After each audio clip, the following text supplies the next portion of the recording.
तिकों गांव, एक ऐसा गांव जहां सूरज धीरे धीरे डूबता है, लेकिन कुछ राज कभी नहीं डूबते और कुछ साए कभी सोते नहीं। यहां की मिट्टी में दफन है कई राज और ये ताड़ का पेड़ उनका गवाह है।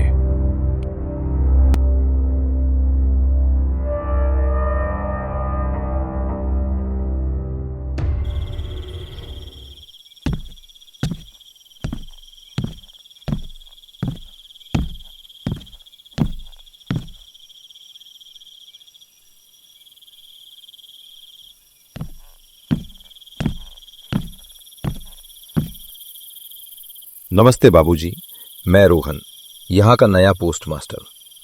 क्या आप मुझे पोस्ट ऑफिस का रास्ता बता सकते हैं? लोग उसे घूर घूर कर देखते हैं। उनकी आंखों में एक अजीब सा डर है। एक पल में पूरा माहौल सन्नाटे में डूब जाता है। Post office? आप नए पोस्ट मास्टर? जी हाँ, आज ही ट्रांसफर हुआ है। दूसरा आदमी महेंद्र उठकर खड़ा होता है। उसके चेहरे पर एक गंभीरता है। मैं आपको ले चलता हूं।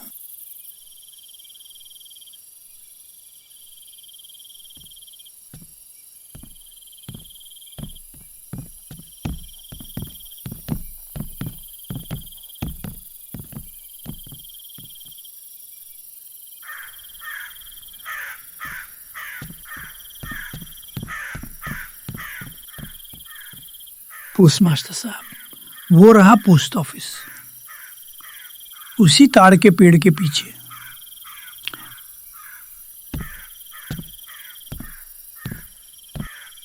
ये रहा आपका नया कार्यस्थान। यही है।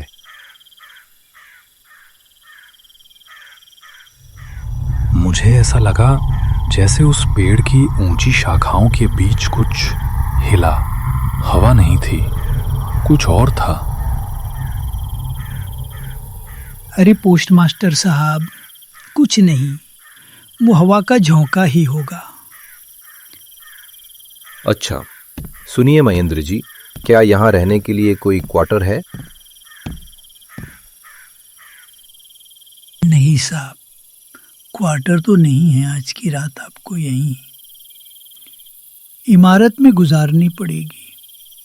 कल सुबह देखते हैं। अच्छा, इस ऑफिस की देखभाल करने वाला कोई नहीं है क्या? पोस्ट मास्टर साहब, यहाँ की देखभाल मैं ही करता हूँ। कल पता चला था कि नया पोस्ट मास्टर आने वाला है। मैं पूरा दिन इंतजार करता रहा पर कोई नहीं आया। फिर मैं चौपाल पर जाकर आपका इंतजार करने लगा। हाँ, आने में थोड़ी देर हो गई। दरअसल जिस गाड़ी से मैं आ रहा था उसका टायर पंचर हो गया था, इसलिए टाइम लग गया।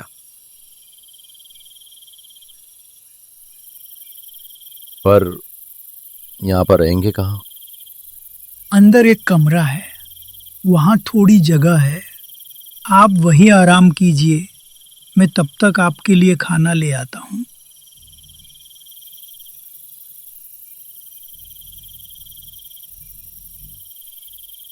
रुकिए पोस्ट मास्टर साहब, एक बात याद रखिएगा।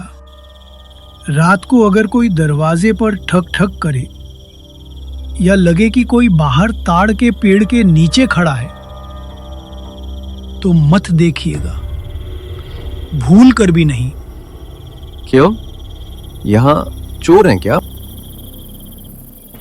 चोर नहीं, कुछ और है। कुछ ऐसा जो पेड़ों के बीच रहता है। आप अच्छे से रहिए, मैं जल्दी लौटता हूँ।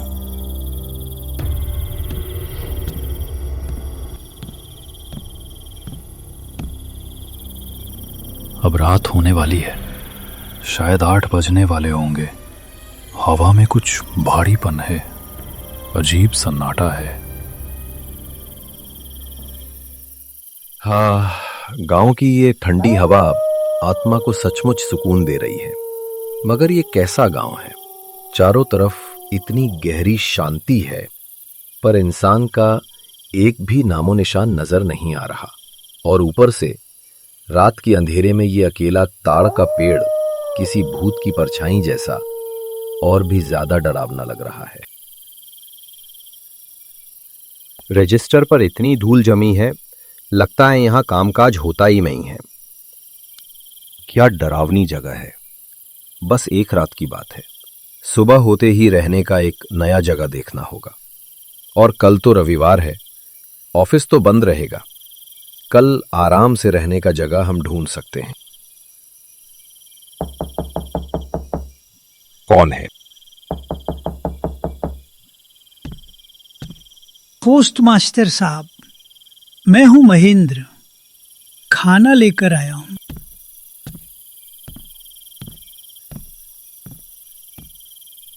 अरे शुक्रिया महेंद्र जी, अंदर आइए।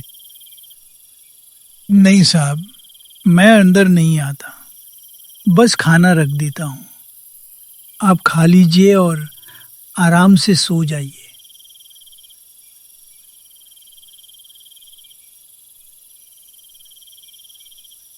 क्यों? अंदर क्यों नहीं आते? कुछ नहीं, बस ऐसे ही। और वो बात याद रखिएगा जो मैंने कही थी, रात में अगर कुछ सुनाई दे तो जवाब मत दीजिएगा।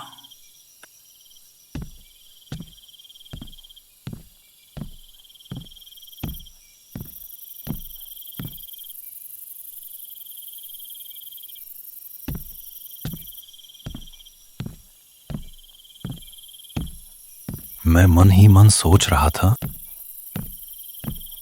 महेंद्र का डर झूठा नहीं लग रहा था, जैसे वो इस जगह को अच्छी तरह जानता हो और किसी चीज से वाकिफ हो जो मैं नहीं जानता।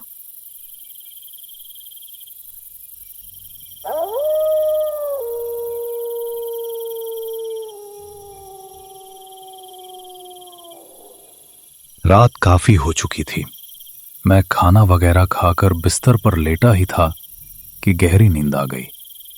पूरे दिन की थकान के कारण नींद भी जल्दी लग गई थी।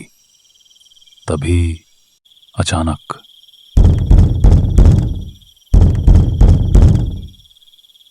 कौन है वहां? क्या वही आवाज है? महेंद्र ने कहा था, जवाब मत देना। आवाज खिड़की की तरफ से आई है। जाकर देखता हूं कौन है वहां।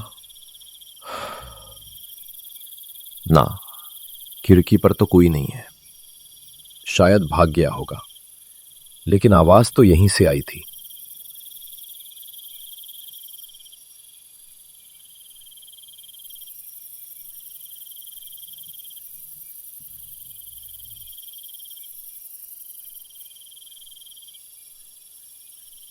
मुझे पहले लगा कि वो आवाज शायद हवा की वजह से खिड़की से आई होगी। वैसे भी पूरे दिन की थकान के बाद नींद भी जोरों की आ रही थी, इसलिए मैं बिस्तर पर लेट गया और कब नींद आ गई पता ही नहीं चला। रात के बीच में लालटेन की लौ मध्यम पड़ चुकी थी। मैं करवट बदल रहा था कि तभी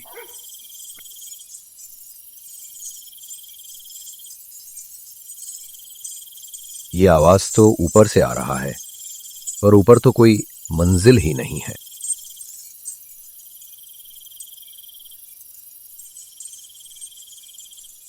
कौन है? कौन नीचे आ रहा है? ये कोई इंसान नहीं हो सकता। आवाज बहुत भारी है, जैसे कोई दीवारों के भीतर चल रहा हो। मैं लालटेन हाथ में लेकर दरवाजे की तरफ आगे बढ़ा। जैसे ही दरवाजा खुला, सामने का दृश्य देखकर मेरा शरीर पीला पड़ चुका था। बाहर ताड़ के पेड़ के नीचे एक लंबी सफेद आकृति खड़ी थी, चेहरा ढका हुआ, बाल नीचे लटकते हुए।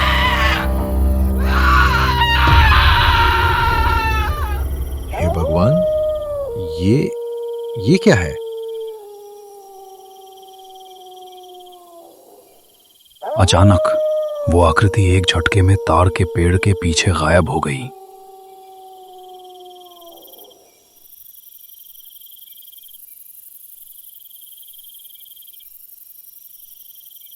डर के मारे मैं कमरे के कोने में सिमट कर बैठ गया। सांसें धीरे धीरे थम सी गई थीं। बस सुबह हो जाए, भगवान सुबह कर दो।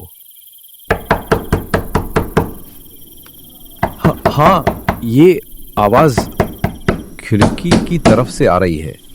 कोई है क्या वहां? मैं हिम्मत जुटाकर खिड़की की तरफ बढ़ा, लेकिन सामने जो नजारा था उसे देखते ही मेरे होश उड़ गए और मैं बेहोश होकर जमीन पर गिर पड़ा।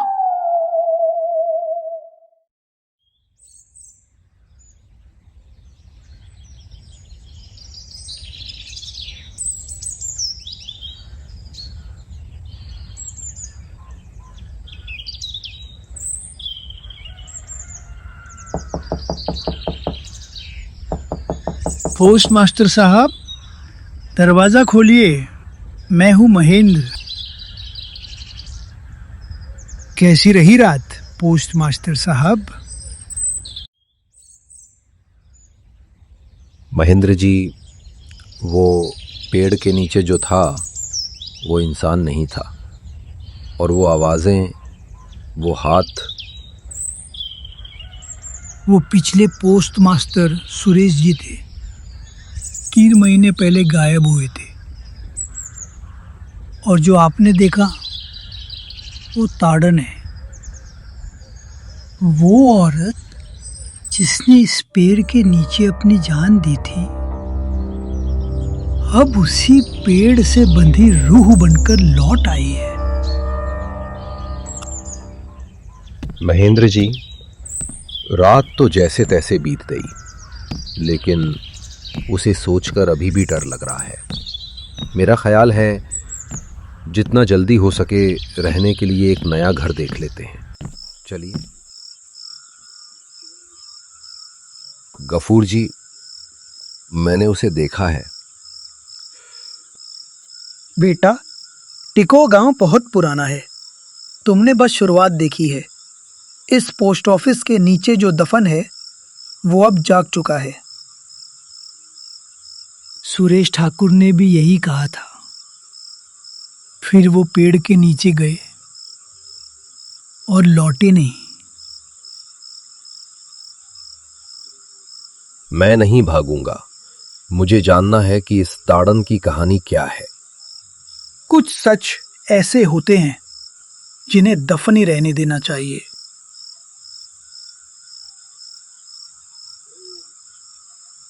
अब मैं सिर्फ एक पोस्ट मास्टर नहीं, इस गांव के अंधेरे सच का गवाह बनने जा रहा हूं।